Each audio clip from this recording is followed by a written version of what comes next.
movie theaters or cinemas are saying to studios, look guys, you need to send us more movies. Over the last couple of years, studios have made their own streaming services, and to populate their streaming services, they are making movies specifically for those streaming services. And it's not as easy as streaming services saying, oh, here you are, here's a movie you can put on.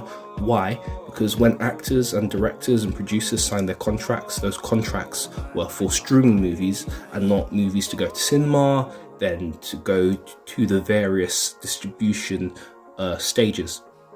Now, we know this is a contentious issue because a couple of years ago I did a video on this called the Warner Brothers or HBO Max gamble. A couple of years ago, Warner's did this and it upset a lot of people. It's the reason why Christopher Nolan is making Oppenheimer for Universal and not Warner Brothers. Let me know your thoughts down below.